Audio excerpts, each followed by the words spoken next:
Hello students, आज हम teaching of commerce में एक नवीन लेसन प्लान जिसका टॉपिक उत्पादन है उसके विषय में जानेंगे वो किस तरीके से बनाया जाए। आप लोगों को पता ही है जो हमारा फॉर्मेट है, हम उसी फॉर्मेट के अनुसार एंट्री कर लेंगे। सबसे पहले दिनांक, जैसे आज की जो दिनांक है वह दिनांक कह सकते हैं, आज की दिनांक जो भी हो।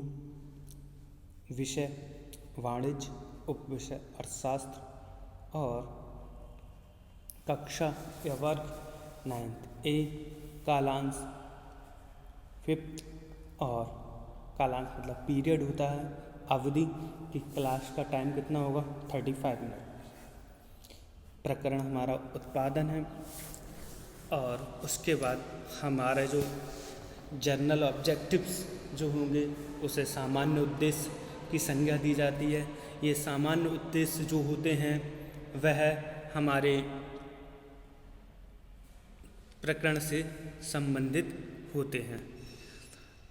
वो सामान्य उद्देश्य जो होते हैं हमारे विषय से संबंधित होते हैं और विशिष्ट उद्देश्य जो होते हैं हमारे प्रकरण यानी कि टॉपिक से संबंधित होती हैं। तो हम सामान्य उद्देश्यों की बात करें तो सबसे प्रथम हमारा पहला सामान्य उद्देश्य होगा छात्र वाणिज्य विषय का ज्ञान प्राप्त कर सकेंगे। नंबर 2, दूसरा हमारा उद्देश्य होगा सामान्य उद्देश्य होगा वह होगा छात्र या छात्राएं वाणिज्य विषय के द्वारा देश के आर्थिक विकास में सहायता प्रदान कर सकेंगे।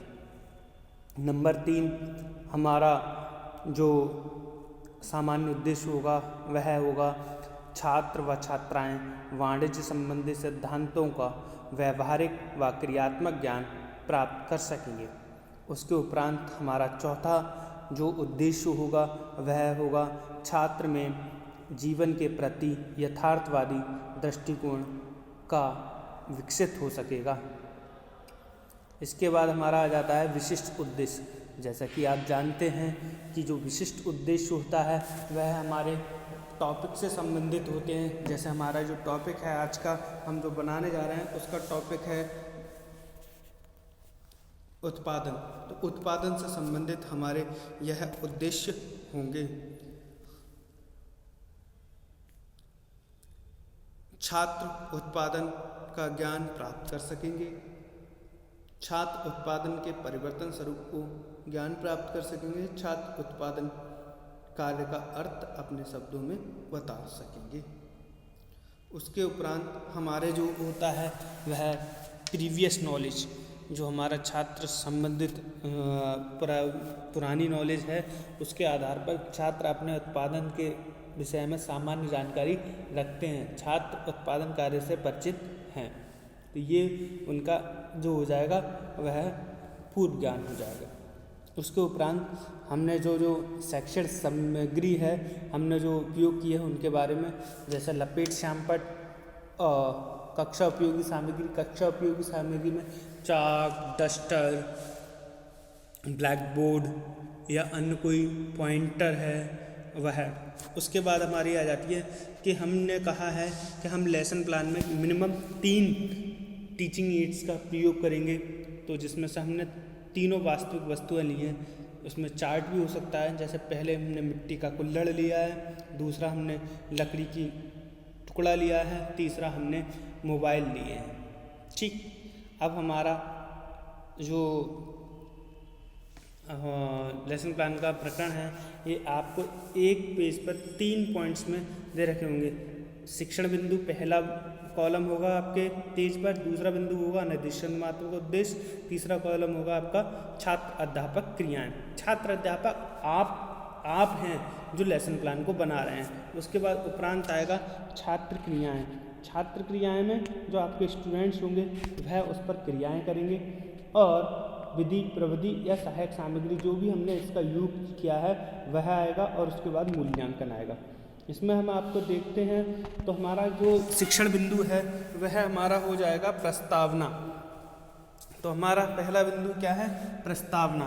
प्रस्तावना में का जो हमारा उद्देश्य है, हम प्रस्तावना के माध्यम से क्या करते हैं, पूर्व ज्ञान का प्रत्यास्मरण करा रहे हैं, यानी कि जो हमारा पूर्व ज्ञान है, जो पहले का ज्ञान है, उसको आपसे जोड़ रहे हैं।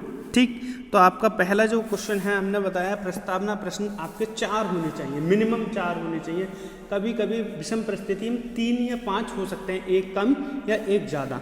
तो हमने पहला क्वेश्चन किया, आप अपने आसपास, जैसे कक्षा में जो छात्र होते हैं बैठे हुए हैं और आपने एक क्वेश्चन किया, आप अपने आसपास कौन सी वस्तुएं देख रहे हैं, तो छात्र कह रहेंगे हम अपने आसपास कुर्सी, मेज, लाइट्स आदि जो भी उन्हें दिख रहा होगा, पंखे, रॉड्स, वो देख रहे हैं। तो मेज कुर्सियाँ अधिकतर होती हैं क्लासरूम में, तो वो बता देंगे। तो हमने कहा यह मेज कुर्सी, हमने मेज की तरफ इशारा करते हुए कहा यह मेज किस वस्तु की बनी हुई है। तो हम अमूमन हमने देखा है कक्षा में जो मेज कुर्सियाँ होती हैं वो लकड़ी की बनी होती हैं, तो बच्चे बोलेंगे यह मेज लकड़ी की बनी हुई है। तो अब हम फिर से छात्र अध्यापक एक क्वेश्चन करेगा, लकड़ी से मेज किस प्रकार बनी है, तो छात्र उत्तर देंगे कि लकड़ी से मेज इसे जोड़कर काट छाट करके बनी है। इस प्रक्रिया को हम क्या कहते हैं, वाणिज्यिक भाषा में क्या कहते हैं, तो छात्र अस्पष्ट उत्तर देंगे और यह हमारा सामने हो जाएगा। ये जो विधि हो रही है वह कौन सी विधि हो रही है, यह विधि कहलाती है आपकी प्रश्नोत्तर विधि। हमने इन प्रश्नों से क्या करा, उत्तर पूछे, तो ये हमारी कौन सी विधि कहलाएगी, प्रश्न उत्तर विधि कहलाएगी। ठीक, अब हम इसके बाद हम देखते हैं कि अब हमने ये प्रश्न कर लिए, अब हम उद्देश्य कथन बोलेंगे। पूर्व ज्ञान को नवीन ज्ञान से, छात्रों के पूर्व ज्ञान को हमने नवीन ज्ञान से जोड़ दिया। आज हम कच्चे माल को एक उपयोगी वस्तु परिवर्तन या उसको निर्माण कहते हैं। भाई कच्ची वस्तुओं को, कच्चे जो माल है उसको उपयोगी वस्तु बनाना, उसे ही निर्माण या उत्पादन कहते हैं। जैसे हमने आज बताया कि कुर्सी से मेज बनना क्या हो गया, उत्पादन हो गया। तो आज हम बच्चों उत्पादन के विषय में विस्तार पूर्वक अध्ययन करेंगे। छात्र से ध्यानपूर्वक सुनेगा और ये जो विधि हो गई वो हमारी कौन सी हो गई, कथन विधि हो गई। तो ये कथन विधि हो जाएगी। इसी तरीके से हमारा पहला टीचिंग पॉइंट हो जाएगा, उत्पादन के सर्जन की जो विधियां हैं हम वो पढ़ रहे हैं ना, तो हमारा पहला विधि हो जाएगा रूप परिवर्तन द्वारा उत्पादन। रूप परिवर्तन द्वारा उत्पादन, तो ये हम क्या करेंगे, ज्ञान का प्रत्यास्मरण कराएंगे, यानी जो बच्चों को ज्ञान है उसको दोबारा याद दिलाएंगे। उसमें हम विकासात्मक रूप से 3 प्रश्न करेंगे। तो छात्र पहला प्रश्न करेगा, आप मेरे हाथ में क्या वस्तु देख रहे हैं। तो जो स्टूडेंट्स है वह कहेगा, सर हम आपके हाथ में यह कुल्हड़ देख रहे हैं। कुल्हड़ किस वस्तु से बना हुआ है या होता है, तो छात्र कहेंगे कुल्हड़ मिट्टी का बना होता है। तो उसके बाद हमारा तीसरा प्रश्न होगा, मिट्टी से कुल्हड़ बनाने की प्रक्रिया को वाणिज्यिक भाषा में क्या कहते हैं। तो स्टूडेंट अस्पष्ट उत्तर देगा और हम उत्तर देंगे उनके लिए स्पष्ट रूप से। क्या उत्तर होगा, हम देंगे कि हम छात्र अध्यापक हैं, वो कथन देंगे, नवीन ज्ञान प्रस्तुतिकरण करेंगे। इसमें हम कहेंगे, जब हम किसी वस्तु का रूप परिवर्तन कर किसी वस्तु का निर्माण करते हैं तो उस उत्पादन को रूप परिवर्तन विधि कहलाती है। जैसे मिट्टी से मिट्टी के बर्तन बनाना, या कपड़ा है हमारे पास, कपड़े से पैंट या शर्ट या कमीज बनाना, यह क्या है, रूप परिवर्तन उत्पादन कहलाता है। तो छात्र इस बात को ध्यानपूर्वक सुन रहे हैं और उसे हम क्या कहेंगे, व्याख्यान विधि। ये हमारा ध्यानपूर्वक सुना और इसे हमने कहा ये व्याख्यान विधि, छात्र ध्यानपूर्वक सुन रहे हैं। अब जब उसने सारी बातें सुन ली तो वह क्या करेगा, वह प्रश्न करेगा।